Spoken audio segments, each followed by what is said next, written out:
noite, meu povo. Boa noite, sejam todas muito bem-vindos, muito bem-vindas a mais uma live aqui, Perfil da Marla. E hoje a gente vai ter o prazer de receber aqui o escritor maranhense, né? Porque já estamos viajando. Estamos viajando pelo Maranhão, Danado de Bom, o primeiro clube de leitura nordestina do Brasil.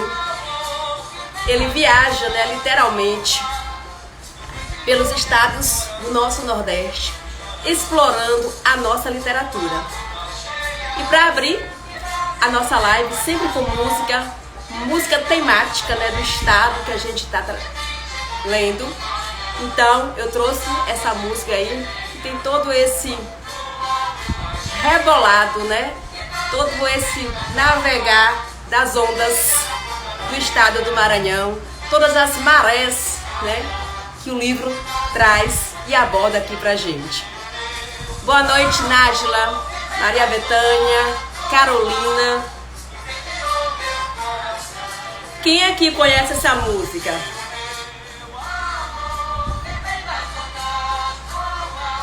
Quem canta é a Companhia Barrica, que quem é do Maranhão deve conhecer, né? Daqui a pouco a gente está recebendo aqui o Chico.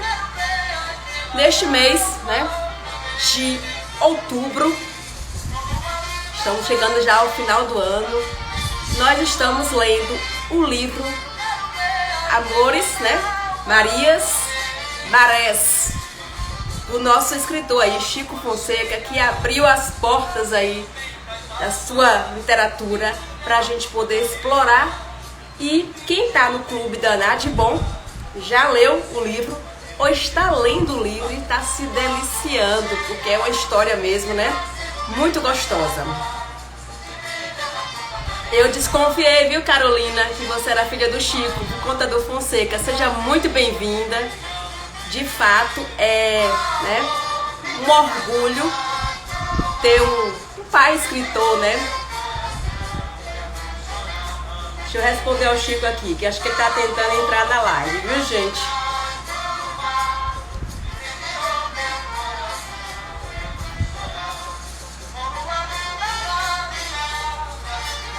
Boa noite, Maria Zélia. Vou ler aqui o comentário do Márcio, né? O Chico entrou aí. Seja bem-vindo, Chico. Começamos aqui, Chico, com a música, né, que traz esse balanço aí do seu estado. Já vou aceitar aqui a sua entrada.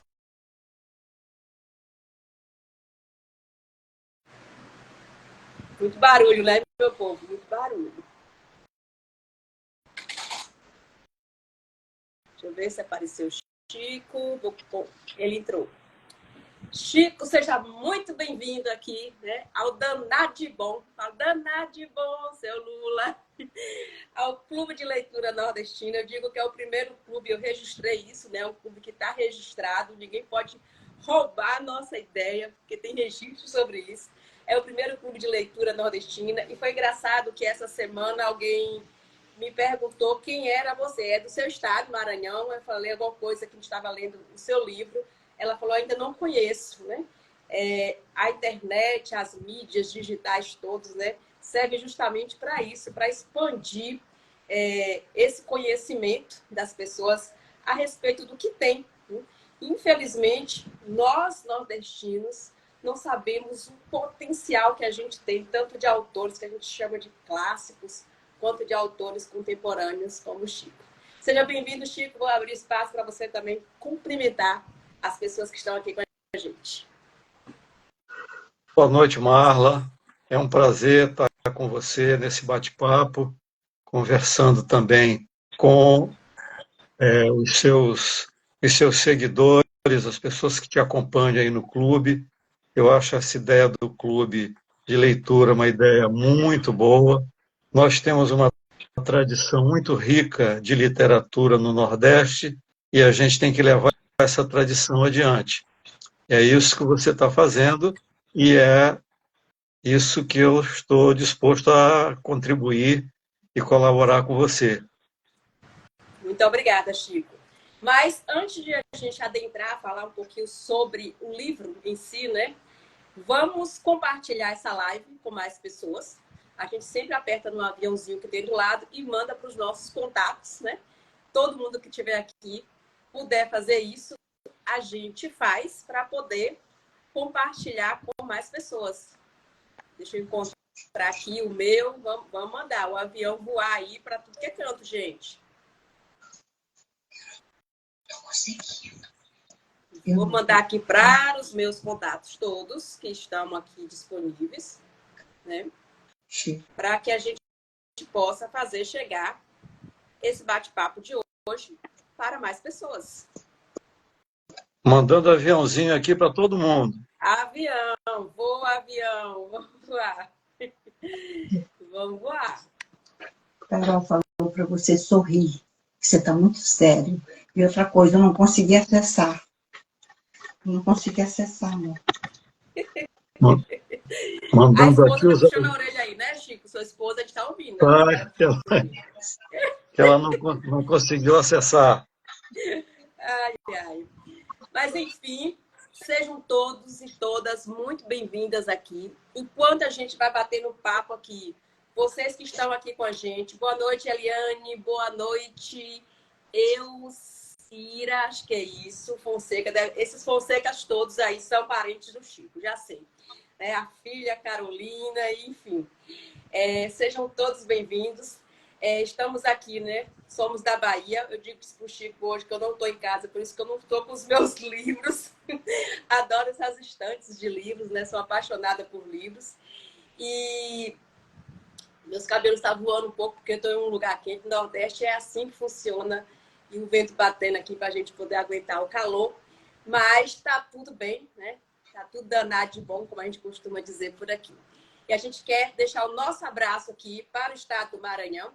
Esse estado que a gente está começando a explorar um pouco da sua literatura. Já conheci várias coisas através da obra do Chico, né? Já tive o prazer de estar no Maranhão uma vez, mas de forma rápida, assim, também. Conheci algumas coisas no estado. E a gente, além do Chico, a gente vai estar lendo esse próximo mês o Josué Monteiro, que inclusive é homenageado na obra do Chico. A gente descobre, né, nessa leitura que ele acaba também homenageando outros autores na sua obra. Mas só a título de apresentação, porque quando eu comecei a ler o livro, eu imaginei que o Chico era historiador, né? Por conta justamente daquela vertente toda que ele traz da história, né? Aquela contextualização toda histórica que você traz. Mas o Chico é arquiteto e urbanista, nasceu no Maranhão, né? Mas se mudou cedo, né, para o Rio de Janeiro. Foi lá que ele cursou a faculdade de arquitetura e urbanismo. Mas sempre foi uma pessoa apaixonada pela literatura, pela escrita. É pai da Renata e da Carolina, né? É importante ressaltar isso, que por trás de um escritor, por trás de qualquer profissão, existe o ser, a pessoa, né, que escreve a partir de todas as suas trajetórias de vida e de formação. E antes de escrever o livro Amores, Marias, Marés, o Chico já se dedicava à escrita de blogs, revistas, enfim, ele vai falar um pouco para a gente sobre isso. E eu queria, Chico, para começar, entender um pouquinho, acho que todo mundo gostaria de saber, como começou a sua carreira como escritor, né? De onde é que vem essa paixão pela escrita, né? Essa dedicação pela escrita, e também de onde é que surge aí o ponto de partida para escrever esse livro que você lançou aí recentemente? Na verdade, eu sempre fui ligado à literatura como leitor. E a escrita, ela me acompanha desde criança. Eu escrevia pequenos contos e poemas. Agora, a ideia de lançar um livro, a gente sabe a dificuldade que é você chegar numa editora e dizer: eu escrevi uma história e quero publicar. Então, realmente, eu desanimava diante dessa dificuldade, mas aí surgiu uma possibilidade. Eu tomei conhecimento da agência de marketing da Lilian Cardoso, né? E aí eu passei a conhecer melhor o funcionamento das editoras e vi no concurso uma possibilidade de mostrar o meu trabalho. E aí, então, eu mandei os meus originais para o concurso que a editora Pensamento patrocinou junto com a agência MC e fui o vencedor do concurso. E isso aí me abriu as portas e me abriu a possibilidade da publicação do meu livro. Uhum. Agora, uma curiosidade, né? Você mandou uma foto para a gente lá de você com 10 meses de idade. E eu queria saber assim, como era a sua relação com a leitura na sua infância. Você foi uma criança que teve acesso à leitura? Olha, é um fato curioso. Na minha casa, quando eu era criança, tinha um livro apenas.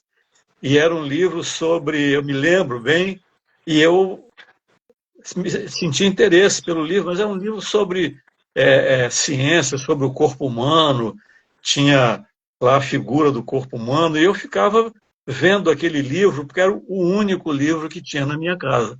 A literatura que entrava lá era uma revista chamada Detetive, que meu pai gostava de ler, mas é uma revista para adulto, né? Contos policiais e tal. Então, eu fui ter contato com literatura eu buscando pelo próprio interesse, e na escola tinha uma pequena biblioteca, né? Pedindo livro emprestado na escola, e não me lembro exatamente qual foi o meu primeiro livro, qual foi o primeiro livro que eu comprei, mas esse fato curioso é bem interessante, porque às vezes a pessoa menciona: eu nasci numa família de leitores ou de escritores, minha casa tinha muitos livros, e realmente na minha casa, quando eu era criança, tinha um livro apenas. Você me fez lembrar um pouco a minha infância. Eu também não tinha livros em casa. Os livros que eu tinha acesso na minha infância foi a minha tia, ela era professora do Mobral, né, que é um movimento brasileiro de alfabetização, e eu lembro que tinha uma história, hoje mesmo eu lembrei dessa história, quando eu pensando em falar sobre a Semana da Criança, né, o livro de infância, eu falei, qual foi meu livro de infância mesmo? Tinha um livro que eu não sei o título, não tinha aqueles romancezinhos que era de folhas assim ainda, tipo reciclada, aquelas folhas meia amareladas. Era uma história de amor de um tal de José e a Maria que eu li umas 300 vezes, porque justamente não tínhamos, né, acesso ao livro. Acho que essa é uma realidade assim que de muitas pessoas, inclusive de outras pessoas que podem se manifestar aqui, viu, gente? Aqui a live a gente faz junto, vocês vão perguntando também, dando opinião. E hoje, né, em partes, a gente já tem um acesso bem maior à literatura. A gente está vivendo um boom das feiras literárias no Brasil, né? Falei isso aqui a semana passada, retrasada. A gente tem hoje várias feiras literárias aqui na Bahia, acho que em todos os estados. E isso é muito significativo, né? Acho que para o nosso país, de uma forma geral. Mas, vamos falar. Você quer comentar, Chico? Fique à vontade. Não, tudo bem. Eu mudei para o Rio com a minha família com 15 anos. Assim que eu fiz 15 anos, a minha família veio para o Rio, eu vim junto, e já aqui no Rio eu comecei a tomar contato mais próximo com os livros, e talvez por isso eu tenha hoje uma pequena bibliotecazinha aqui. Eu guardo meus livros desde o primeiro, eu nunca me desfiz de livro nenhum.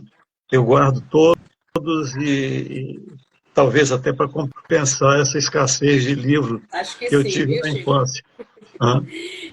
Tem alguma coisa que fala dos 7 pecados do leitor, né? Uma brincadeira que eu falo, e uma delas é o egoísmo, aquela coisa de não querer emprestar para ninguém. Eu tenho maior ciúmes também com livro, empresto outra coisa facilmente, mas livro eu não gosto de emprestar. Mas, enfim, vamos falar do livro, né? Foi lançado aí pela editora Jangada, não é isso? Isso. E eu queria saber assim, como é que você descreve o estilo e a narrativa dessa história, para a gente começar um pouquinho a pensar na história. Que estilo você acha que você escreve? Essa é uma pergunta difícil. A gente se encaixar num determinado estilo.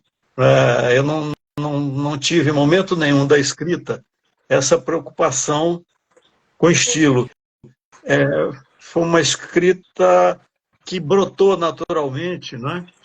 E eu, sem essa preocupação de estilo, eu tinha como preocupação deixar a emoção fluir, né? E registrar no computador.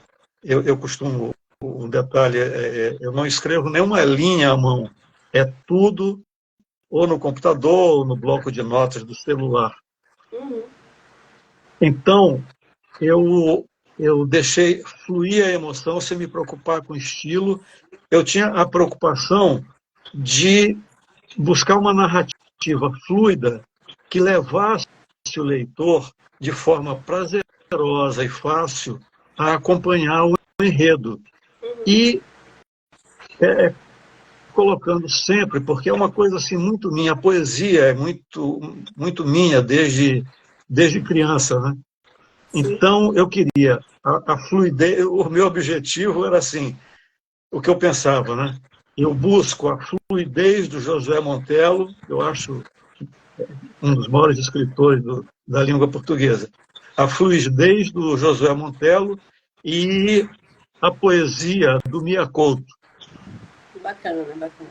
É querer demais para um escritor estreante, mas foi o que eu busquei, mas de forma natural. Eu sentia a história brotando com naturalidade e eu fui colocando no computador.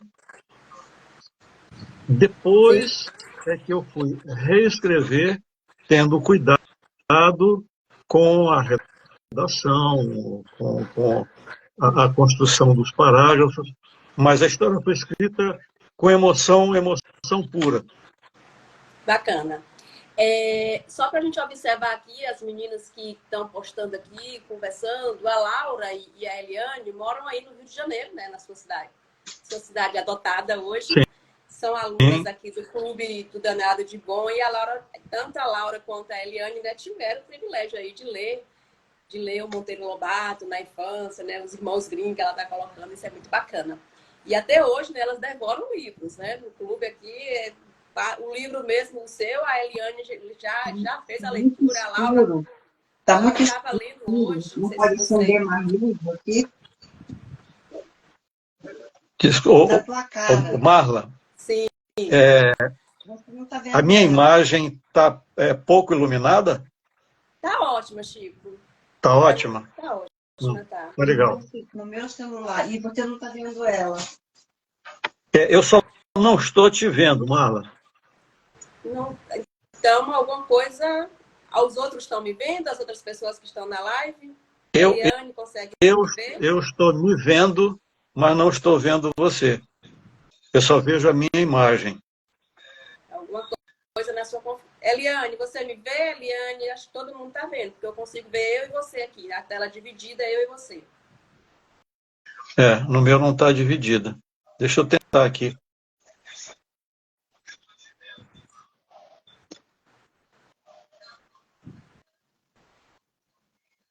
Aí, ó. Todo mundo está vendo os dois. Todo mundo está vendo. Então, vamos continuar. Todo mundo está vendo eu e você. Só você que não está me vendo. Eu que estou sendo privado da sua imagem. E eu estou tão linda. Ai, vamos seguir. Não vamos duvido. falar sobre o título, né? Porque a live a gente não pode interromper, senão, né, corta a gravação ao meio, senão a gente sairia e retornaria. Mas, enfim, falar sobre o título. O título chama muita atenção. Quando a gente fala Amores, e hoje você me corrigiu, achei interessante, porque involuntariamente sai, né, o Guimarães. Quando você vai falar Amores, Maria e Marés, o I já sai assim, sem a gente pensar muito.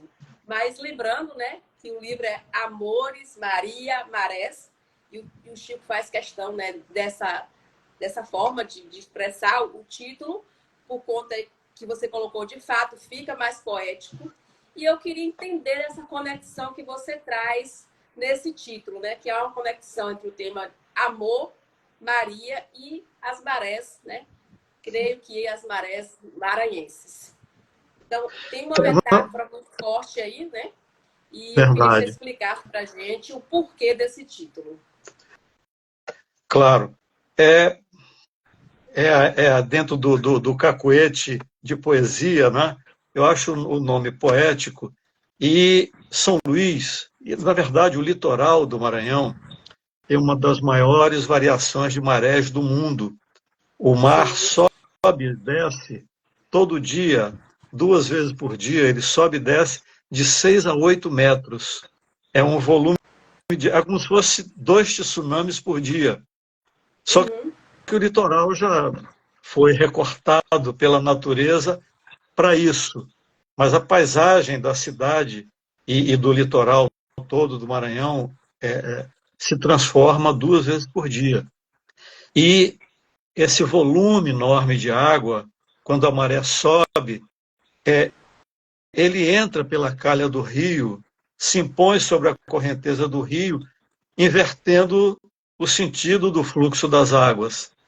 E eu usei essa correnteza em sentido contrário como metáfora, que inclusive está na 4ª capa do livro. É uma frase que traduz bem o espírito do livro e essa metáfora. A frase é assim: assim como a maré enchente, que invade a calha do rio e se impõe sobre a sua correnteza, invertendo o sentido do fluxo das águas, às vezes a natureza inverte o sentido do desejo e do afeto, se sobrepondo à correnteza dos costumes. Sim. Então, é uma frase-chave do seu livro, essa frase, acho. A frase conta a história do livro toda, porque, na verdade, o relacionamento entre 2 mulheres vai na contramão do comum, não é? Sim. Inverte. E a Laura coloca aqui o seguinte, ela fala, né, que acha interessante o protagonismo dessas 2 mulheres, né? São mulheres fortes. E ela pergunta se você conviveu com mulheres assim tão corajosas. Eu convivi com mulheres corajosas, com certeza, e convivo até hoje. Mas, enfim, a inspiração para essas 2 mulheres corajosas veio do meu contato com as mulheres com que eu convivi, desde a minha mãe, que era uma mulher corajosa, a minha avó, a minha mulher, a minha filha, que é uma profissional bem-sucedida, é um exemplo de mulher bem-sucedida e corajosa. E o livro, como você pode ver nas primeiras páginas, ele é dedicado às minhas netas, Maria Luísa e Rafaela. E eu dedico esse livro a elas para que elas cresçam cultivando o sentimento da empatia e do respeito pelas diferenças. Eu vou te contar uma historinha curiosa que me motivou muito a escrever esse livro. A história já estava toda, a estrutura toda já estava pronta na minha cabeça. E num passeio em família, numa tarde, a gente foi entrando num shopping. A minha neta mais velha, que hoje tem 12 anos, na época ela tinha 8 anos, mais ou menos, 7 para 8, ela viu 2 meninas, 2 adolescentes de mãos dadas, e numa atitude discreta, mas óbvia, de afeto, de namoro. E aí ela, então, puxou a mão da mãe e falou assim: mamãe, pode? Aí minha filha respondeu: pode, algumas pessoas preferem. Eu achei a resposta da minha filha assim, tão natural, tão simples, tão direta, e tão completa, tão suficiente para que uma criança entenda, que a minha neta absorveu essa ideia de que pode, de que é natural, de que algumas pessoas preferem e que isso precisa ser aceito e respeitado. E a minha neta tem essa postura hoje, até muito proativa, de defender alguma colega ou algum colega que seja discriminado por Sim, sua sexualidade, entendeu? sua orientação, justo. Então, Pode falar. sim, isso me deu aquela centelha que faltava para dizer, não, esse livro, essa história é necessária, ela precisa ser contada e eu vou botar isso no papel e vou lutar para publicar esse livro. Sim. Só abrindo um parênteses aqui para as pessoas que estão, né, aqui com a gente, agradecer mais uma vez, a gente tem que fazer esses parênteses aqui, né, porque não estou sozinha aqui, eu e o Chico, tem pessoas aqui acompanhando, se estão aqui é porque amam literatura, têm o apreço. Eu queria saber, né, para as pessoas interagirem aqui, quem já leu o livro do Chico, né, coloca aí euzinho, para a gente saber quem já leu o livro. E a gente pede também para você compartilhar essa live com mais pessoas, né, que você conheça aí, para que o trabalho do Chico, nesse trabalho tão belo, possa chegar a outras pessoas. A Eliane disse que amou, né? A Eliane foi uma das que leu o livro primeiro aí no clube, já está afiada com toda a história. Mas, Chico, voltando ao Marcos, aliás, Marcos falou que vai adquirir, aí eu vou abrir outro parênteses aqui para dizer que hoje, afinal, que a gente vai sortear um livro, né, um exemplar do livro do Chico. E se você quiser ganhar, viu, Marcos? Inclusive, o Marcos é aí do seu estado e ele vai estar aqui com a gente para falar do livro do Josué. Você falou a pronúncia nesse instante aí, que eu fiquei bem atenta. Montelo ou Josué? Faz a pronúncia aí, Chico, para não fazer a pronúncia errada. Montelo. Josué Montelo. Ele vai fazer um com dois comentário L's. aqui. Então, assim, se você quer ganhar o livro, né? Pessoal, outros dizendo que já leu e amou a história. A Carolina leu, né? Com certeza, que é a filha do Chico. Leu. A Eliane falou que sogra mala da Helena, fuxiqueira, né? Pirracenta. Enfim, da Helena da história, viu, Chico? Sim. Então, se você quer ganhar o livro hoje, tem um postzinho, tanto no meu perfil quanto no do Chico. Vocês podem ir lá e seguir os nossos perfis e também marcar pessoas para que você possa ganhar esse livro. A gente vai enviar diretamente pela editora, todo bonitinho, como eu recebi, né? A coisa mais linda do mundo. Se ganhar livro já é gostoso, imagina quando ele vem com todo, né, um arsenal, assim, né? Muito, muito bonito. A forma como foi feito esse encaminhamento. Mas vamos falar um pouquinho mais do livro. O livro ele se entrelaça com muito conteúdo histórico, né? Tanto o conteúdo que eu digo de ordem, conteúdos da história do Brasil e questões específicas também da nossa região Nordeste e do próprio Maranhão. Então, a pergunta é como é que você aproveitou esses conceitos históricos, né? Para poder entrelaçá-los na sua obra. O Maranhão é um estado em que tem uma presença muito forte dos afrodescendentes. Durante talvez 200 anos, a população maranhense era mais de 70% de negros. Então, lá a gente vive desde criança essa mecânica, vamos dizer assim, da convivência entre brancos e negros, e é uma população também muito miscigenada, e uma população que viveu muito essa questão da escravidão. A escravidão é, ainda hoje, para todos nós, uma ferida não cicatrizada. É uma situação ainda não totalmente resolvida.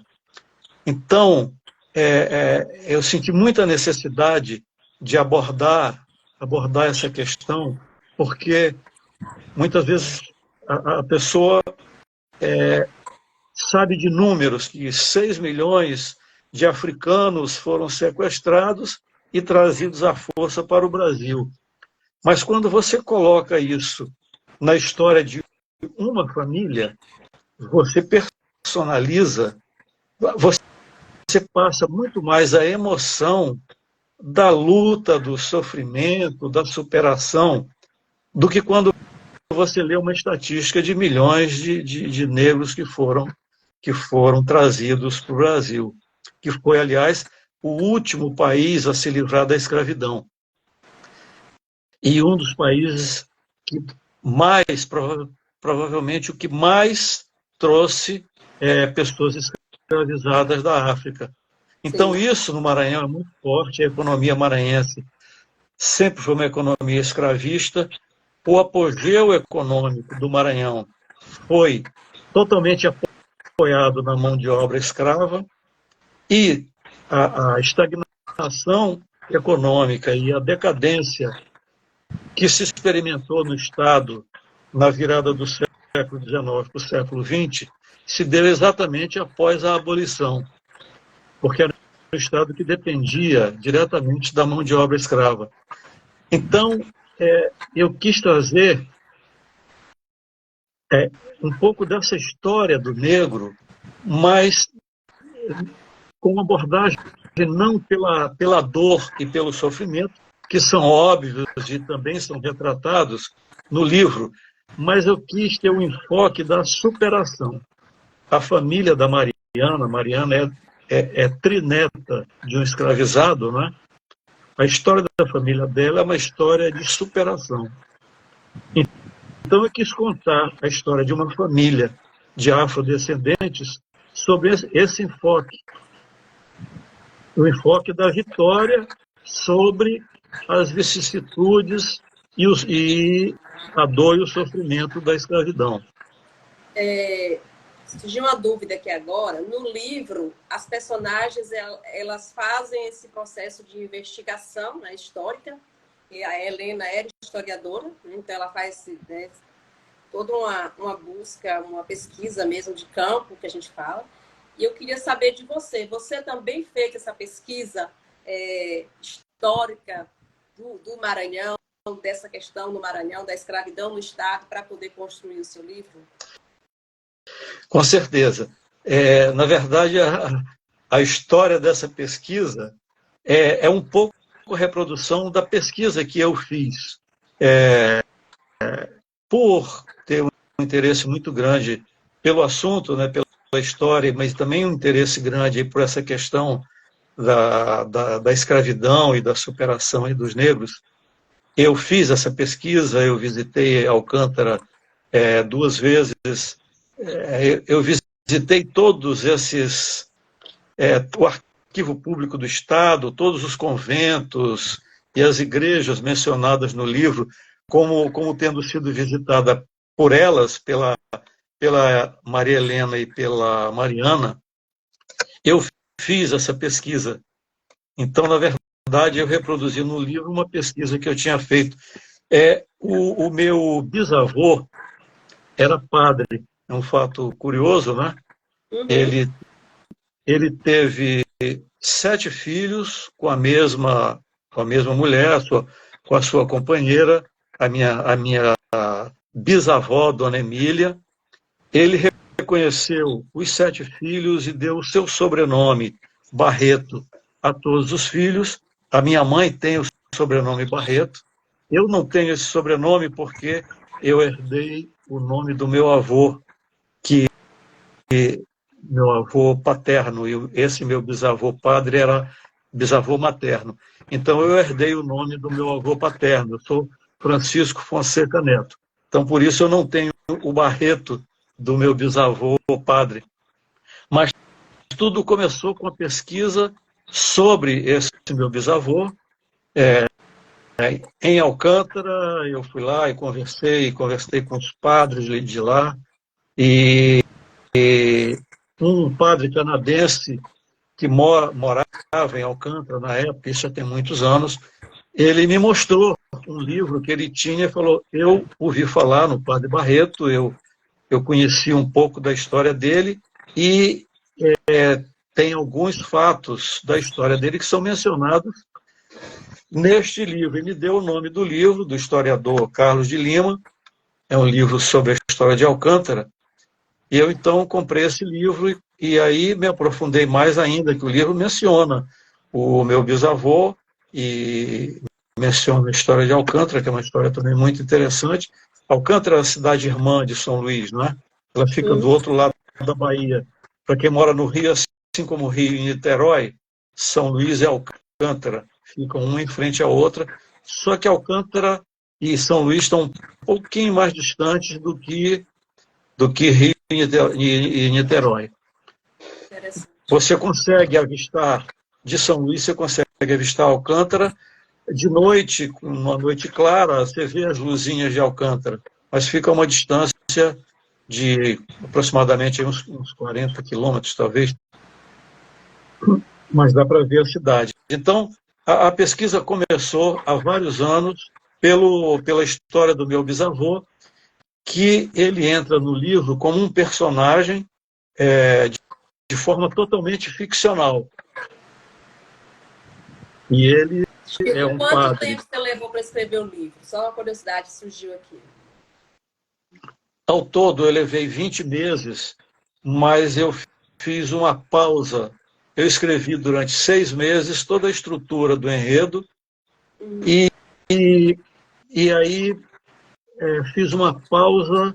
Eu não vou dizer que eu briguei com a história. Eu fiquei meio desanimado. Eu falei,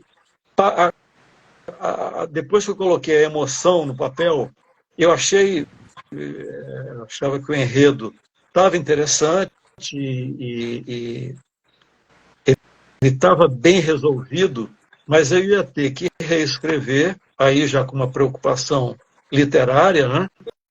E isso ia me dar um trabalho muito grande. Eu tinha minha profissão, agora já não trabalho mais como arquiteto, né?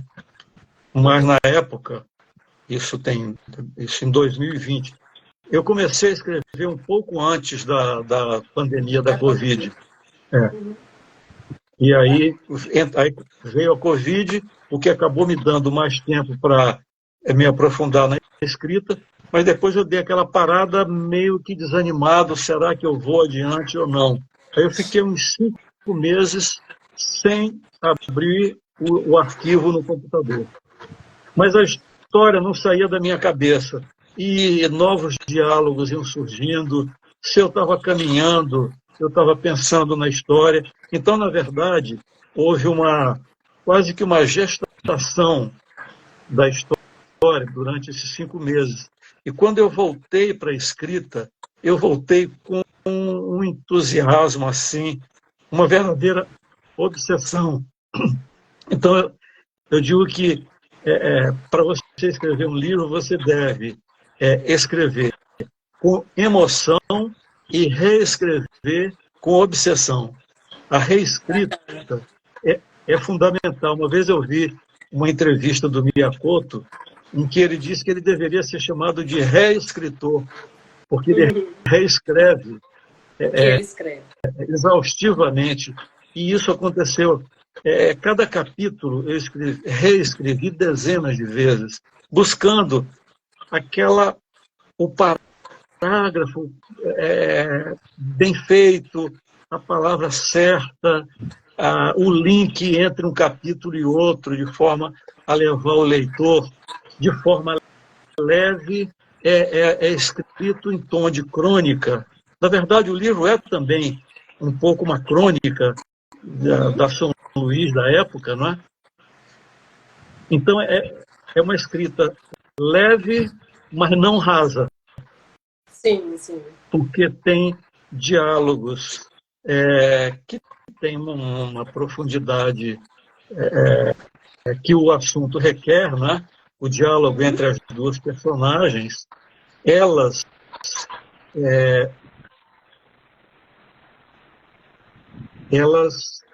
meio que lutando contra a sua própria natureza, muitas vezes tentando negar a sua natureza, mas ao mesmo tempo a natureza se impondo. Então esse processo de elaborar isso, as duas juntas conversando, elaborando a força da natureza delas, que era diferente da maioria das pessoas.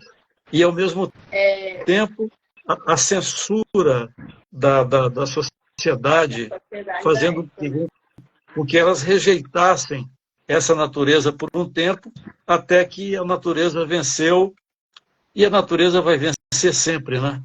Sim, sim.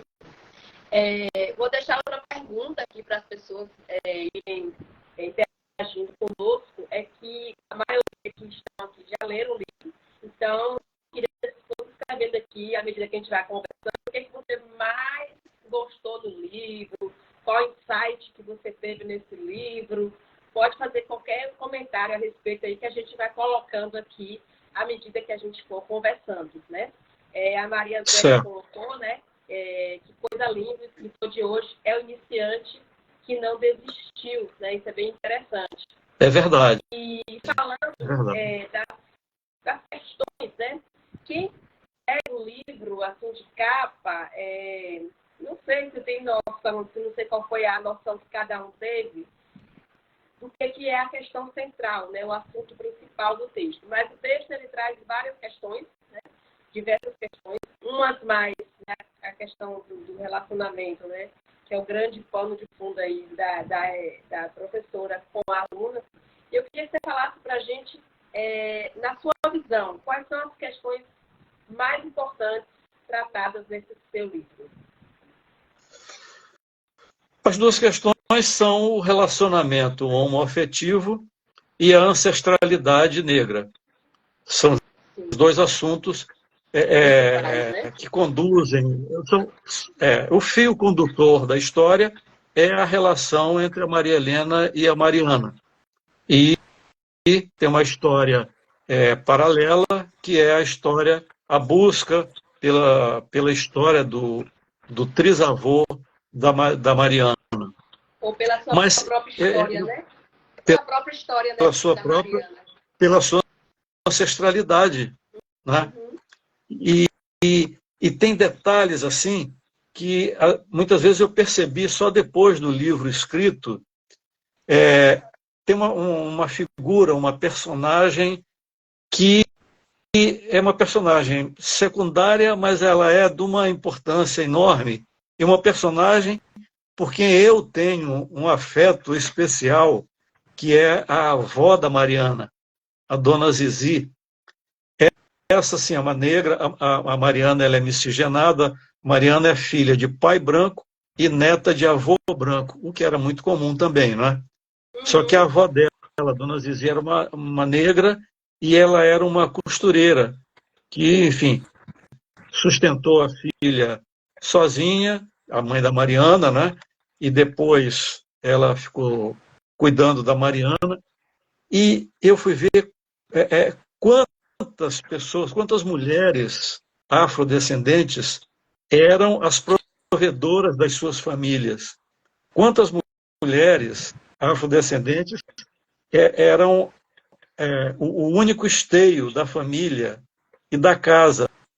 Eu não pensei nisso na hora que eu estava escrevendo, mas isso é uma coisa que eu tinha vivido. E a costureira, na época anterior ao prêt-à-porter, os mais jovens talvez nunca tenham ouvido falar essa expressão prêt-à-porter, que significa pronto para vestir, não é?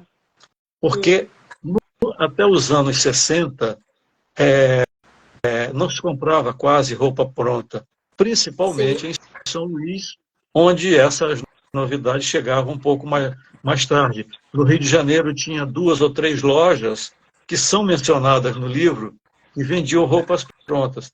Mas, assim, toda a família tinha a sua costureira de confiança. A costureira era uma personagem que frequentava a casa das pessoas e interagia muito com as pessoas. Então, era uma personagem muito importante na vida cotidiana de São Luís nos anos 60. E eu coloquei uma mulher corajosa, lutadora e, ao mesmo tempo, doce. Sim. Então, é uma Uma coisa personagem... que eu achei interessante, que veio à tona aqui agora também, né? Muitas perguntas, algumas eu, né, preparo, claro, outras vão surgindo aqui à medida que a gente vai conversando. E tem uma música do Chico César que fala arengueira.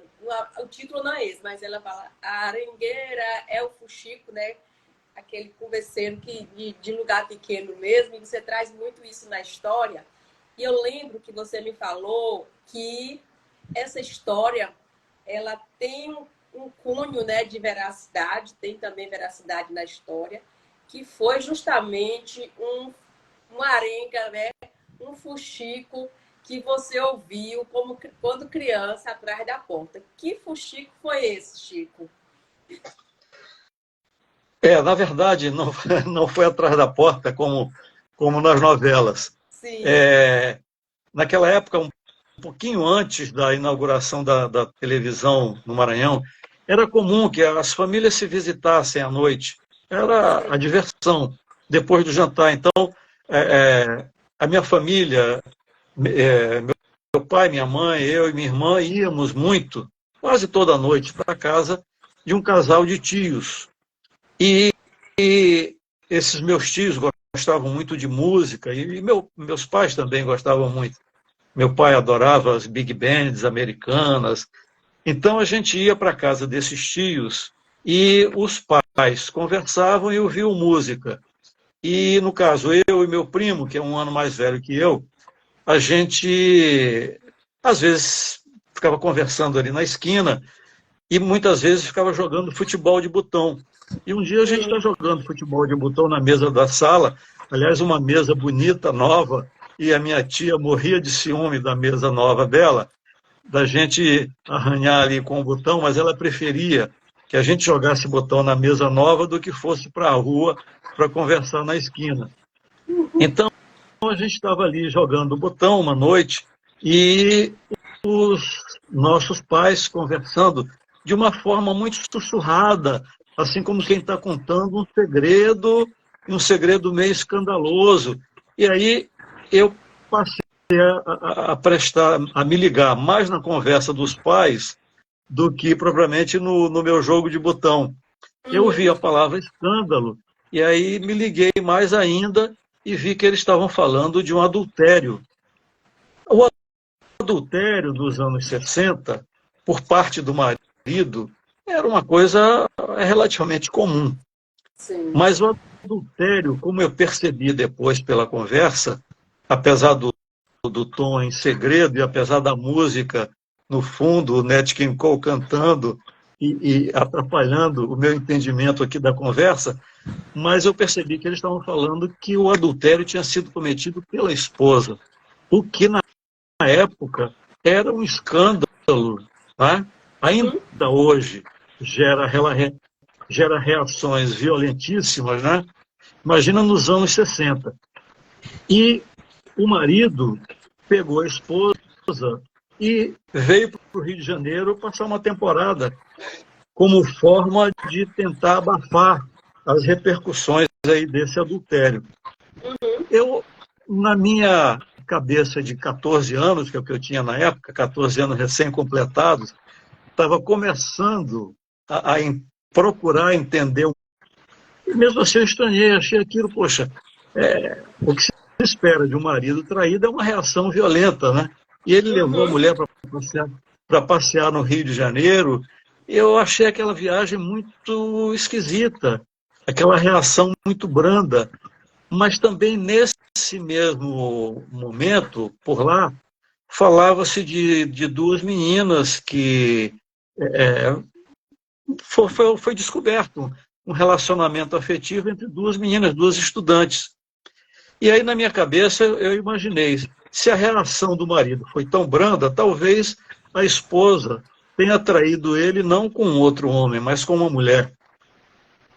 O que talvez tenha tornado o adultério um pouco mais palatável para o marido. E ele, então, teve essa reação mais branda e veio com a esposa passear no Rio de Janeiro. Então, a história realmente aconteceu, são pessoas conhecidas ligadas à nossa família e tudo, pessoas já falecidas, que, obviamente, jamais mencionaria o nome das pessoas. Mas a viagem para o Rio de Janeiro acabou tendo a sua eficácia em abafar realmente o caso, e foi pouco falado depois disso, mas foi a centelha, né? Foi o embrião do livro foi essa história mal percebida, né? Ou Sim. percebida de forma distorcida. Eu gostava de fazer cordel, literatura de cordel, tão comum no Nordeste, né? E eu gostava de contar histórias rimadas. E eu achei essa história riquíssima, claro. Sim. Então nós fomos para casa, eu deixei, recolhi os botões e fomos para casa e todo mundo foi dormir, mas eu liguei a luzinha do abajur e comecei a escrever a minha história tipo cordel. Só que numa noite só não dava, eu acabei pegando no sono, mas eu escrevi essa historinha, né, durante vários dias, eu fiquei naquela obsessão de escrever essa história. E aí o detalhe curioso, eu morava numa casa secular, né, com aqueles assoalhos de madeira, o assoalho já tinha um certo tempo, e eu peguei aquelas várias folhas de papel da minha história, claro, numa relação entre duas jovens, escritas por um pré-adolescente, não é, metido a poeta, tinha que ter algumas cenas de forte conteúdo erótico, né? Uhum. Então eu ficava com muito receio da minha mãe descobrir aqueles papéis e eu ia levar uma bronca enorme, né? E aí E aí você escondeu eu, aonde, Chico? eu escondi no assoalho, tinha uma fresta entre uma tábua e outra do assoalho, e isso embaixo de um móvel tinha aquela falha. Eu falei, isso aqui é o lugar perfeito. Aí fui lá e coloquei, dobrei as folhas bem dobradinhas, com o maior cuidado para não perder e tudo. Fui lá e coloquei entre uma tábua e outra. Mas Alguém descobriu? aí logo depois, Alguém descobriu? pois é, o meu receio era que alguém descobrisse tudo. Mas aí isso já foi, essa história aconteceu em novembro, e logo depois, um dia eu estou chegando em casa e senti cheiro de cera, o que na época era sinônimo de festa, porque encerava-se o Sim. assoalho para as festas, né? Pra Então ficar aí pensei, não é, brilhoso. exatamente. E não tinha enceradeira na época. Eu não sou tão antigo, mas na minha época, na minha infância, não tinha enceradeira, era o escovão. Uhum. E aí eu fiquei naquela preocupação, porque as empregadas estavam fazendo a faxina exatamente no local onde eu tinha escondido os meus versos, ainda mais com aquele escovão pesado, fazendo força, e eu fui lá para verificar se os versos ainda estavam lá, e os versos não estavam mais.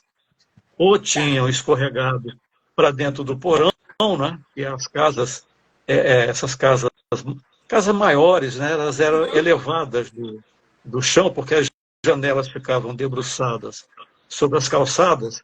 Então as casas eram elevadas, tinha um porão embaixo, mas um porão onde ninguém tinha acesso, ninguém ia. Ou as moças encontraram e levaram para minha mãe, o que seria o prenúncio de um castigo, né, severo, ou os versos se perderiam para sempre.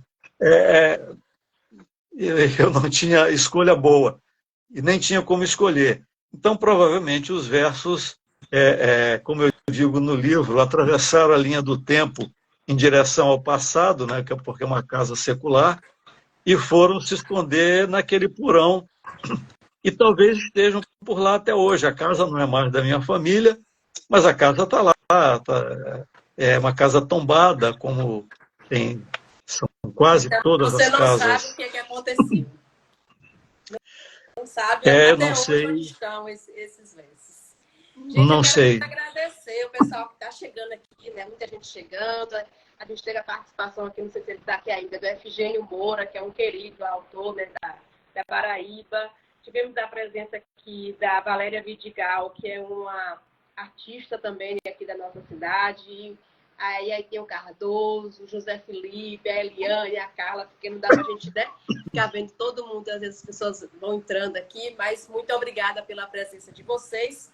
E vamos falar um pouquinho, fazer uma relação do seu livro com a cultura nordestina, já que, né, chamamos aqui de um clube de literatura nordestina, e a sua literatura, ela traz muito, né, do Nordeste.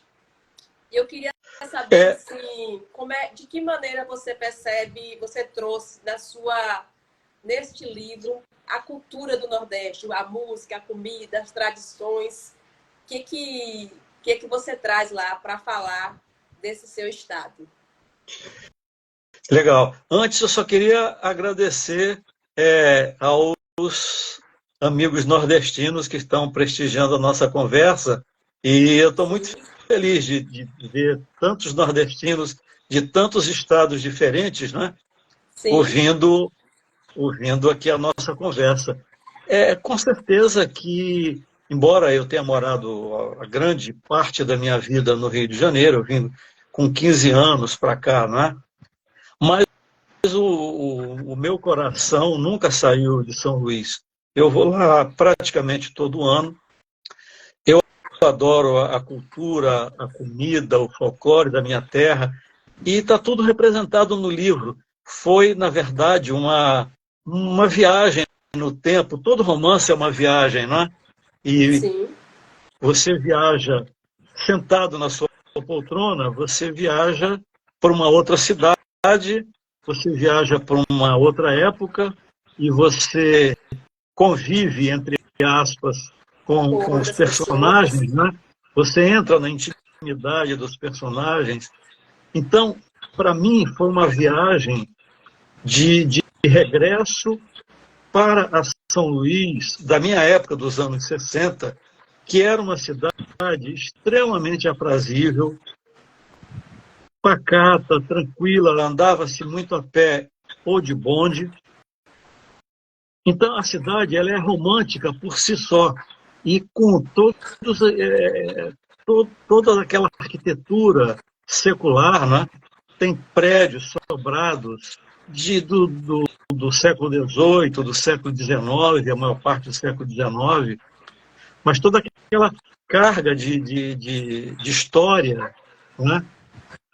Eu revisitei isso através da memória, porque muitos dessas construções estão se perdendo, ou já se perderam, mas muitas estão preservadas. É muito difícil para um Estado pobre preservar 5.000 prédios tombados.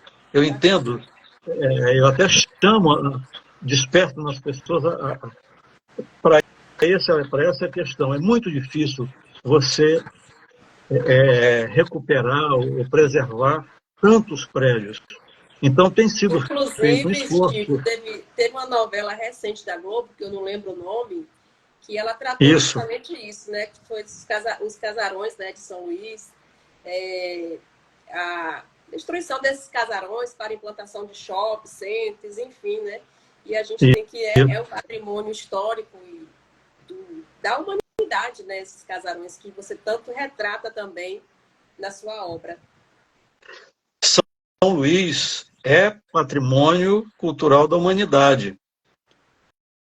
Acho que em 1979, pela Unesco. A Unesco elegeu São Luís como patrimônio da humanidade.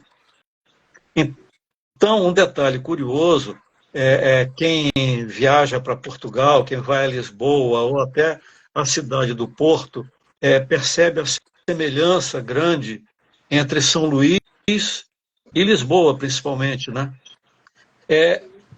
Um detalhe curioso aqui, contando rapidamente, houve um grande terremoto em Lisboa em 1755. Para ser mais preciso, no dia 1º de novembro, dia de Todos os Santos, 1º de novembro de 1755. Teve um terremoto que arrasou a cidade de Lisboa.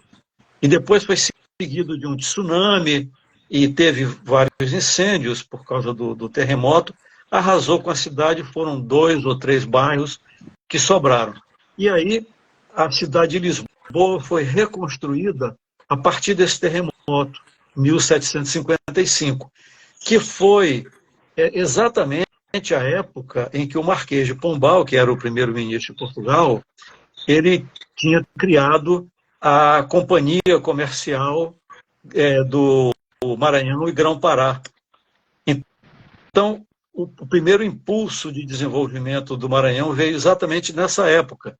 E foi logo em seguida ao terremoto de Lisboa, em que vários arquitetos europeus foram convocados para estabelecer um plano, inclusive com processos construtivos mais modernos para a época, né? E São Luís se beneficiou desse movimento. Então, os grandes sobrados de São Luís foram construídos na mesma época em que Lisboa foi reconstruída. Daí a semelhança tão grande entre São Luís e Lisboa. Tem prédios, tem sobrados em São Luís que tem 5 pavimentos. Isso muito antes do concreto armado. Uhum. E numa cidade cheia de ladeiras, o que dificulta muito a construção. Então, realmente, são admiráveis e pelos detalhes construtivos e tem pela essa beleza forte do prédio. influência, né? Como você falou, uma forte influência portuguesa, né? Total, total. E também não se pode esquecer que os arquitetos ou os mestres de obra eram portugueses, mas a mão de obra era negra. Não existe casa, sobrado de São Luís, da época do século XVIII, do século XIX, que não tenha sido construída por mãos de escravizados. Então, isso é uma coisa que encantava a Mariana, saber da contribuição dos seus antepassados para a beleza que é a cidade de São Luís. Uhum. Já que está falando, você falou um pouquinho aí antes sobre romantismo, né? As pessoas aqui, o Marcos e a Maria Bethânia, colocaram os coraçãozinhos aqui, né? E era justamente sobre esse tema que eu ia falar, que é o amor, né? Que desempenha um papel importante aí na sua obra. Daqui a pouco eu faço a pergunta que a Laura colocou, mas o amor é um tema central aí dessa obra. Como o Chico quis expressar o amor em Amores, Marias e Marés? De que amor você... Que tipo de amor você traz aí? Como você entende o amor e aborda no seu texto? Como diz o nome, o amor está no plural. O livro trata de vários amores, de vários relacionamentos afetivos. O principal, claro, entre Maria Helena e Mariana, mas, por exemplo, o amor entre Mariana e a sua avó, que eu citei aqui como um dos personagens que eu mais gosto do livro, é a Dona Zizi, a avó da Mariana. O amor entre avó e neta, o amor entre filha e pai, que havia entre a Mariana e o pai dela, que por circunstâncias que só lendo mesmo o livro a impediam de conviver com o pai, ela só convivia com o pai 2 vezes por ano. Costumes, né? Por conta dos costumes, que ele não se apresentou como pai. Os costumes de quê? Porque ele seria mal visto também, né? Não seria o fato de ter uma filha fora do casamento. Exatamente. Então, ela era uma filha fora do casamento e ele não podia... Ele, inclusive, o pai da Mariana morava no Rio de Janeiro com a mãe da Mariana, mas ele ia a São Luís de vez em quando, porque ele era casado ainda oficialmente, né? E então, como forma de conviver com a filha, ele pegava a Mariana e no navio da costeira, aqueles navios Ita, que pouca gente conhece hoje, mas todo mundo conhece a música Peguei um Ita no Norte, do Dorival Caymmi, não é? Sim. Então, esse Ita era uma companhia de navegação de passageiros que tinha vários navios cujos nomes começavam com esse prefixo Ita. É um prefixo indígena, então tinha Itanagé, vários nomes começando com Ita. Daí a música Peguei um Ita no Norte. Eram navios que... Era uma viagem muito interessante. Eu nunca fiz essa viagem, infelizmente. Mas o pai da Mariana ia a São Luís, mas ele nem desembarcava.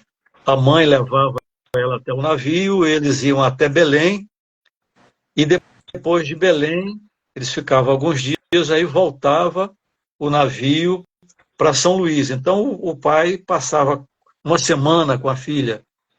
Sim. E 2 vezes era em janeiro, porque era aniversário dela, e em julho, por causa das férias de julho. E ela só tinha a oportunidade de conviver com o pai que ela amava e que a amava muito também. Então, é um outro amor representado, né, na história. São amores muito fortes. Sim, sim. E Eu quero tem registrar as a outras. presença aqui do Johnny Eri, que é um outro autor, viu, Chico? Que escreveu um Sim. livro bem interessante, é o livro dele titulado Nordeste Nunca Houve. Nordeste Nunca Houve. É esse nunca. mesmo, né? Tem duas que eu tenho, duas leituras. Se estiver errado, você me corrige aí, Johnny Eri. É interessante, o livro dele está numa pré-venda também. E eu quero abrir um parênteses para falar, a Carolina mandou um recadinho para você, né? Que sorte a minha ter amor desse pai autor, culto, inteligente, talentoso, ele é pura cultura. Aí o Chico vai se derreter, viu? Não pode, Chico, se derreter aqui agora, né? Que o Chico tá falando. Então é muito gostoso, né? Essa coisa toda. E eu quero que vocês que estão aqui possam ir lá no nosso perfil, no meu e do Chico, se quiserem levar o livro do Chico para casa hoje, né? Receber o livro aí na sua casa, a gente vai estar sorteando no final da live. E, voltando às nossas perguntinhas, então já fiz pergunta demais para o Chico, mas tem mais algumas, né? A gente estava falando justamente dessa... A gente estava falando do amor, né, Chico?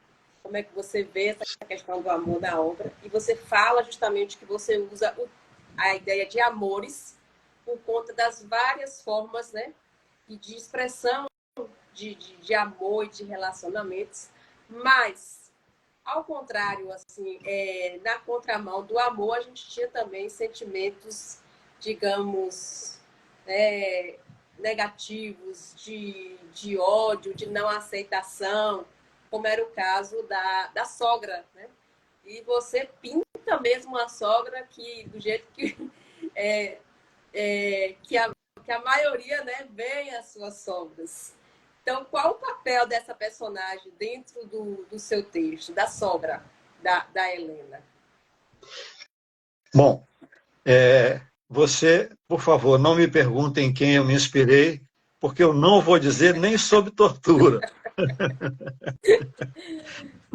Na verdade, essa sogra foi construída a partir de mais de uma pessoa, claro, de mais de uma pessoa. Mas essa sogra representa esse espírito preconceituoso, antiquado e prepotente de algumas pessoas, algumas aristocratas, né, que herdaram ainda essa ideia escravista, né? Embora a gente, nos anos 60, a escravidão já tivesse sido abolida há muitos anos, se ainda hoje, de vez em quando, encontram trabalho assemelhado ao trabalho escravo, imagina nos anos 60, né? Então, essa senhora foi inspirada até em personagens anteriores, personagens históricos de São Luís. Tem uma senhora famosa, Dona Ana Jansen, que o folclore coloca ela como uma mulher muito má, maltratava muitos escravos, mas acabava sendo também uma mulher à frente do seu tempo e uma mulher que foi brilhante sobre vários aspectos, mas ela tinha muitos escravos e é claro que ela não tratava bem os escravos. E tem também uma outra história que é contada de en passant, de uma outra senhora que maltratava demais os escravos e, inclusive, chegou a matar 3 escravos, sendo o último um menino de 8 para 9 anos, chamado Inocêncio. Então, para você ter ideia, a legislação da época permitia que se fizesse tudo com os escravos, menos matar. Então, essa senhora acabou indo a julgamento, mas é claro que ela acabou sendo absolvida, né? Porque ela era mulher do vice-presidente, que na época não se chamava governador, chamava-se presidente, e não era estado, era província. Então, ela era mulher do vice-presidente da província do Maranhão. Na época do julgamento dela, o governador pediu licença, o vice-presidente assumiu para ter mais poder ainda, e aí ele conseguiu inverter toda a situação. A esposa já tinha sido condenada, mas ele conseguiu reverter a condenação e ela acabou sendo absolvida por unanimidade, apesar de todas as barbáries que ficaram comprovadas que ela tinha cometido principalmente com o último que ela matou, que foi o Inocêncio, uma criança de 8 para 9 anos, com vários sinais de tortura. Então, são as crueldades, tudo né, isso... que a gente conhece da escravidão no Brasil, né? Esse sistema escravocrata. Exatamente. Eu quis mostrar um pouco disso também, né? E isso acabou ajudando a pintar um pouco a cor da sogra. Sim, sim. Uma mulher... Você pintou ela bem pintada. Vamos voltar aqui à pergunta da Laura, né? Porque a gente trazia as perguntas aqui do nosso público. A Laura pergunta o seguinte: o jeito natural de Mariana ser recebida por Helena significa que, pelo fato de ser São Luís, vou voltar, viu, para fazer a pergunta, eu me embolei. O jeito natural de Mariana ser recebida por Helena significa que, pelo fato de São Luís ter uma grande população afrodescendente, não havia tanta discriminação? Havia discriminação, sim. É aquela triste e odiosa frase que se dizia antigamente: o negro sabe o seu lugar. Infelizmente, havia isso na época. E a Mariana foi mais aceita com naturalidade, primeiro, porque a Maria Helena era uma mulher instruída, era uma professora de história, uma mulher culta, e era uma pessoa à frente do seu tempo. E segundo, porque a Mariana ela era miscigenada. Ela tinha a pele já clareada por ser filha de pai branco e neta de avô branco. Uhum. Então, isso, claro, facilitou a aproximação. Mas foi preciso... Primeiro, a Maria Helena era uma pessoa boa, uma pessoa de bom caráter, né? Uhum. E certamente ela inclusive tratava a sua empregada de uma forma que pouquíssimas pessoas tratavam na época. Ela sentava com a empregada para comer na mesa. Uhum. E a sogra via isso da pior forma possível. Então, a Maria Helena era uma pessoa à frente do seu tempo.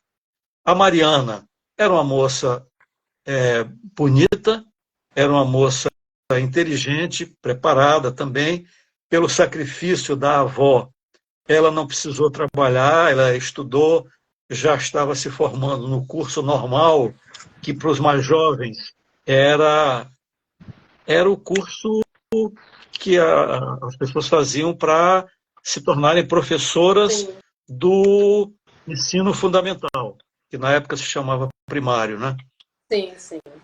Então, ela estava se formando como professora de curso fundamental e tinha o interesse de estudar história. Então, pela inteligência, pela própria cultura que a Mariana tinha, apesar dos seus 19 anos, ela já era uma moça culta, que ia para a biblioteca, que pesquisava, que lia, não é?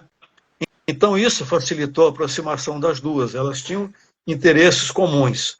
E teve o imponderável, que é o amor que surgiu entre elas e a atração física, que é a natureza mostrando a sua força. Então, mesmo elas tendo relutado durante algum tempo a aceitar, chegou um momento em que a natureza se impôs e elas então se entregaram, e isso acontece num capítulo chamado de Epifania. Sim. Gente, vamos mais uma vez lembrar que se você quiser ganhar o livro do Chico, né, tem um post aí para vocês participarem, né, no meu perfil no do Chico. Só vai lá, marca os amigos de vocês e sigam a gente para você ter essa história aí na sua casa.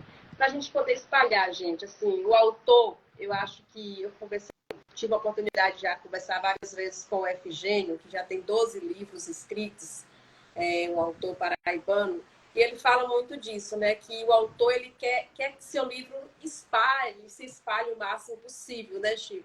De que Claro. seu livro chegue aos leitores. De nada adianta você escrever um livro e ele não ser lido, não ser apreciado. Acho que a grande recompensa para o escritor é justamente a leitura, esse feedback, né, que o leitor dá, e acho que desse próprio processo surge novas escritas, enfim.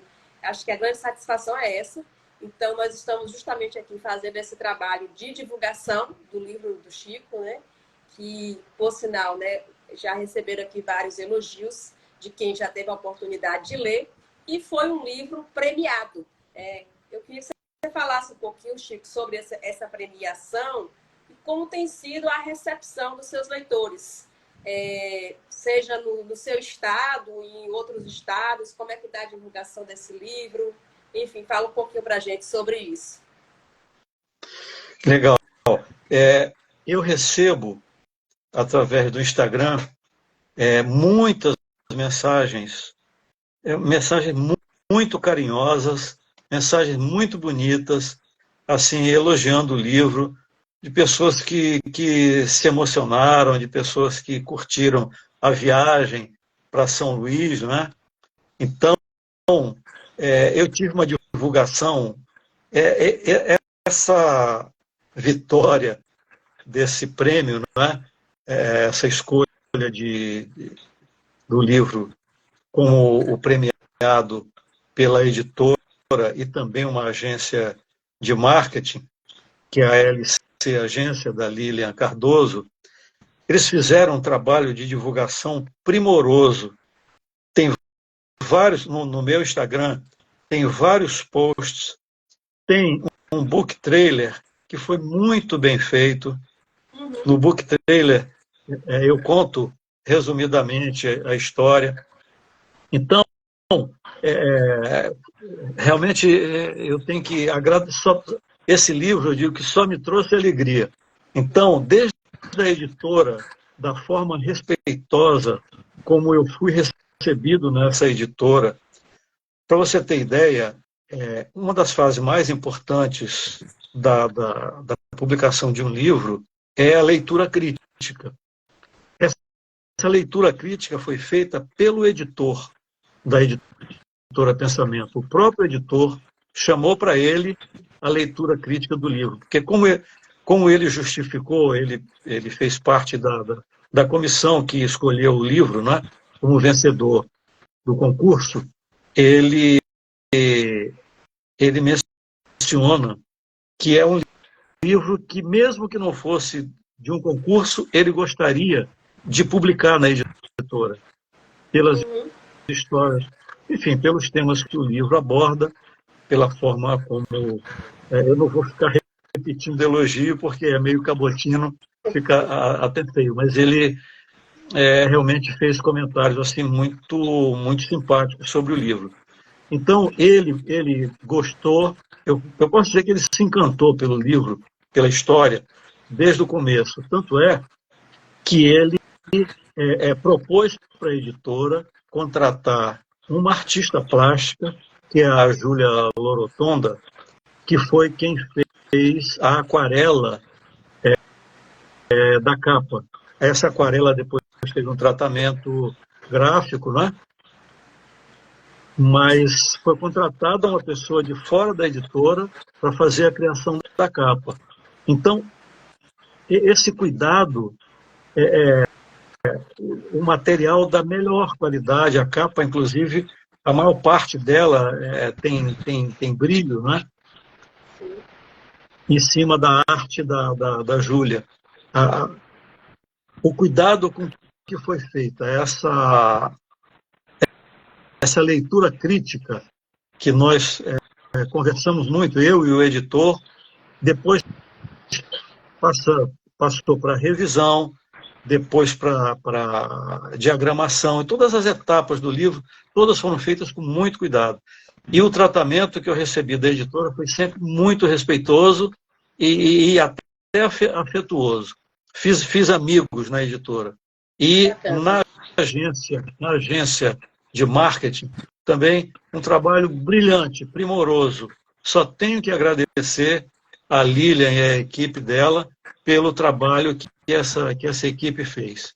Então, também pessoas muito competentes e muito afetuosas e que, enfim, embarcaram nessa viagem comigo. E eu sou muito, muito grato a essa equipe enorme que ajudou a fazer e a divulgar o livro. Pessoas danadas de boas, né, Chico? Danadas de Danado boas. de bom, danado de bom. E A gente está caminhando agora, desculpa te interromper, mas mais uma alegria que esse livro me dá é exatamente participar do Danado de Bom. Legal. Eu digo que quando a gente está falando de literatura, o tempo voa, né? A gente nem se percebe falando, gosto muito, adoro é o momento da semana que eu adoro, que é de estar aqui conversando, seja com o autor, seja com alguém que venha comentar a obra. Lembrando já que a semana que vem a gente vai ter um comentarista aqui, que eu não vou falar o nome ainda, mas ele é danado de bom, né? Que vai comentar o livro do Chico. Depois eu conto para vocês, para o povo ficar curioso, viu, Chico? E vocês que chegaram aqui agora, né? Porque tem pessoas chegando aqui agora na live. A gente está aqui hoje recebendo o autor maranhense, vale destacar, Chico Fonseca, autor de Amores Marias Marés. Estou falando lento para não errar, viu, Chico? A Laura colocou, né? Nós é que ganhamos em conhecer a sua obra. A Laura estava lá hoje no Rio de Janeiro, acredito, 50 graus, lendo o livro, né? À beira da piscina, gostoso demais. Ela colocou, não estou no Maranhão, mas estou aqui, né? Perto da praia, lendo o livro do Chico. Muito bom isso. E obrigado, Laura. A gente, como eu falei, já tem quase 1h e 23 minutos aqui, tentar... eu tenho uma última pergunta aqui para o Chico, por conta do tempo mesmo. E a gente que está no clube, a gente vai aprofundar mais, né? Saber um pouquinho mais sobre quem é o Chico. Eu já estava preparando esse material, pesquisando lá, investigando, dando uma de detetive, né? Para saber quem é esse cabra aí que escreveu esse livro. Então, o pessoal do clube ele vai ter todo esse material de apoio também. Semana que vem a gente vai ter a live aqui com o comentarista que eu coloquei para vocês, né? E no final do mês a gente senta com o grupo para ouvir também as impressões do grupo. E se você quiser estar presente, vai ser muito bom para você ouvir do grupo, né, o que foi que eles interpretaram sobre o livro, os comentários. Que acho que foi até o Glauco que trouxe uma vez aqui, que a literatura é feita de camadas, né? Cada vez que a gente vai lendo, a gente descobre novas coisas sobre aquele livro. O leitor, ele descobre coisas que o escritor, né, nem sabe que existem na sua obra. Isso é muito interessante. E você pode ler um livro várias vezes, você vai sempre descobrir coisas novas. Isso é que faz da literatura ser algo tão fascinante, né? Essa capacidade, como o Chico colocou aqui, de nos colocarmos no lugar do outro. Essa história que tem como tema central uma relação, né, homoafetiva, faz a gente se colocar também nesse lugar, ver esse tipo de relação, ou os vários amores que o Chico traz, né? Como diz uma frase, toda forma de amor vale a pena, né? E nós estamos aqui para julgarmos o que é certo e o que é errado, se é que existe o certo e o errado, né? Eu gosto muito de pensar isso. Enfim, então é uma obra que nos leva a refletir sobre muita coisa e tem muito a contribuir aí, eu digo, para a nossa formação. E é justamente essa pergunta que eu trago aqui no final para o Chico, que é justamente isso. Qual é a mensagem principal que você acredita, né, que tenha transmitido através deste seu livro, né? E como essa obra impactou tanto a sua compreensão de vida, né, como da cultura do povo do Nordeste e do Brasil. Bom, primeiro eu quero dizer que eu participo dessa conversa final com o maior prazer, tá? Agora, é, o livro, como ele me impactou. Eu vou te dizer uma coisa, confessar aqui, um segredinho. Cada vez que eu releio algum capítulo, eu me emociono até hoje. Então, foi um livro que eu me dei muito, é uma entrega, a escrita de um livro é uma entrega. Eu me dei muito, mas o livro me deu muito também. Maria Helena e Mariana me deram muito. E então, por isso, o livro, a história me emociona. E eu vejo, às vezes eu me pergunto, por que eu vou entrar em assuntos que até não são diretamente meus, mas que são meus também, né? Eu acho que foi uma forma de exorcizar, com toda sinceridade, de tentar exorcizar um resquício, algum resquício de preconceito que eu ainda pudesse ter, ou de raça, ou, que eu nem gosto dessa palavra, né? Ou de etnia, ou de um relacionamento homossexual. O pouco que eu tinha ainda de preconceito, que provavelmente eu tinha, esse livro me ajudou a exorcizar. Eu nasci e me criei num ambiente de preconceito, tanto preconceito racial quanto preconceito contra relações homoafetivas.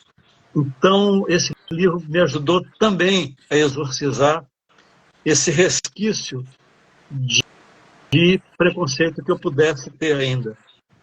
Sim, sim. E a gente sabe, né, Chico, que o preconceito, ele mata, né? Entre aspas, a palavra mata, o verbo matar. E a gente precisa de falar sobre isso, né? A gente precisa de literatura que fale sobre isso. Eu acho que uma das coisas positivas, dentre várias coisas do seu livro, quando trata essa questão, é que a gente tem uma ideia de que um relacionamento homoafetivo ele vai na contramão de, né? A gente foi criado assim, né? De muitas coisas, vai na contramão. E o seu livro ele traz como algo muito natural essa relação, né? De um amor que surge entre duas pessoas, né? Que pode ser, né? De X, Y, Z, né? Que cromossomo que seja. E isso que é interessante. Eu acho que para mim soou dessa forma, como uma coisa muito natural, que é a forma como eu acho que precisa ser encarado, por mais que a gente saiba que ainda existe muito, muito preconceito, né, nas falas, na forma de se posicionar, na forma como as pessoas encaram ainda essas questões. Eu acho que você foi muito feliz nessa sua escrita, né, com isso. E, para mim, uma coisa que me apetece muito também é o contexto histórico, né? Eu sou apaixonada pela história, né? Inclusive, já comecei uma época um curso de história, não consegui por conta de outras coisas, mas gosto demais. E quando eu fui ler das primeiras partes, falei que bacana, porque aqui você dá a ideia da viagem mesmo, né? Teve uma viagem no túnel do tempo também, de estar descobrindo um pouco dessa história do Maranhão através da literatura, e a gente ressalta, mas e eu repito, porque sempre tem convidados novos por aqui, que uma frase, que eu não sei de quem é o autor da frase, mas ele diz que se toda a ciência espalhasse, a literatura nos salvaria, porque todas as obras que a gente tem lido aqui, elas trazem justamente isso. Ela dá conta de todas as ciências, né? Da história, da geografia, enfim. Se pegar um livro como o seu, você vai ver que tem de tudo ali, né? E dá para saber muito sobre a história do Brasil, sobre a história do Nordeste, sobre a história do Maranhão, através da literatura. Então, eu quero abrir espaço aqui. Antes de passar para o Chico, vou deixar só mais uns, né? Porque ele está querendo dar um livro de presente, né, Chico?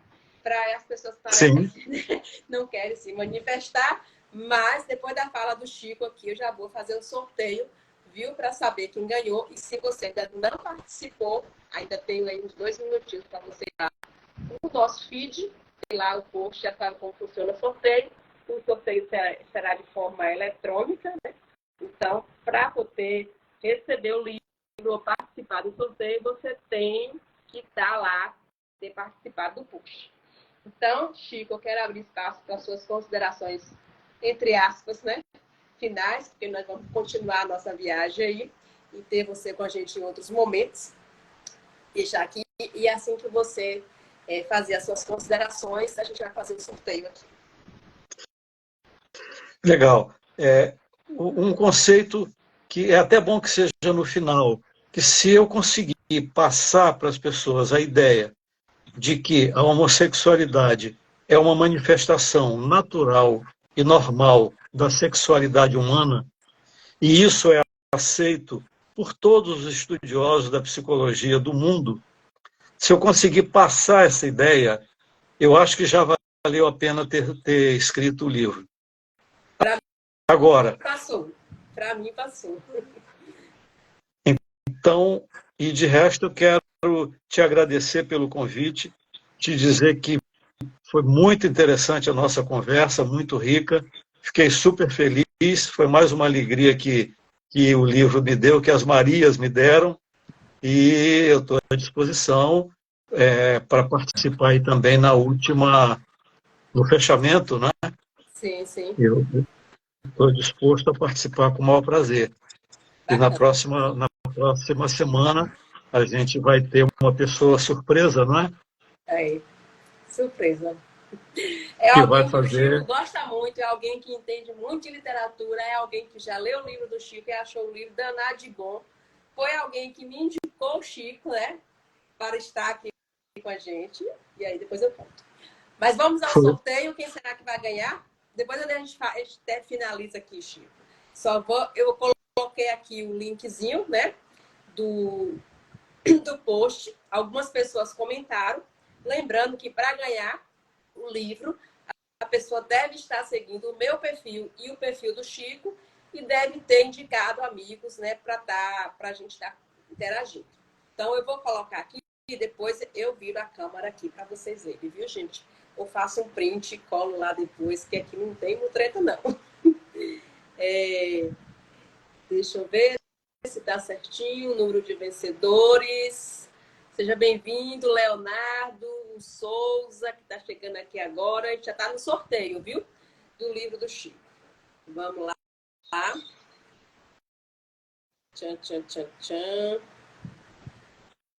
Eu aproveito para agradecer a todos que participaram e que fizeram perguntas. Espera aí, gente. Toda vez que eu vou fazer esse sorteio...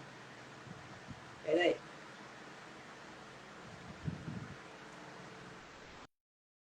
Regras do sorteio. Na instante, eu fiz um sorteio aqui. E agora... Chico, vamos fazer o seguinte. Esse aplicativo aqui me deu problema de novo, gente. Eu fiz um teste na instantinho e ele fez, agora não está fazendo. Na última vez que eu sorteei o livro da Efigênia aqui, o que eu fiz? Eu fiz um sorteio após a live no aplicativo que grava o sorteio e posto para saber quem ganhou. Aí vou ter que fazer a mesma coisa hoje, porque o aplicativo está no meu celular, tá bom? É todo gravado o sorteio e aí as pessoas acompanham todo o processo e vê quem ganhou. Tá bom, gente? E aí dá tempo das pessoas que não foram lá postar ainda, participar ainda e poder concorrer. Então, você vai ter mais tempinho aí. Então, é isso, gente. A nossa live, né, Chico, demorou aqui. Teve muita gente por aqui. Bem bacana mesmo. Eu quero agradecer todos que estiveram presentes. Ainda hoje eu vou postar, viu? Sem falta o sorteio. Lá eu vou postar nos stories, que dá para gravar todo o sorteio e postar por lá. E dizer, Chico, muito, muito obrigado pela abertura, né? Por ter nos abraçado. A gente disse que acho que 99% das pessoas que a gente convida aqui nos abraça e a gente se sente de fato abraçado. Até porque esse Nordeste, né, só tem gente danada de boa, assim, como a gente. Obrigada a todos, obrigada ao Chico. Boa noite, Chico. Se quiser deixar mais uma boa noite para as pessoas aí. Eu agradeço principalmente as pessoas que participaram de forma tão carinhosa, tão educada. Obrigado, Marla. Um abraço para Obrigada, você. gente. Parabéns pelo seu danado de bom. Obrigado. Boa noite para vocês. Boa noite. A live vai ficar gravada, quem quiser ver depois. Vai ficar no perfil meu e do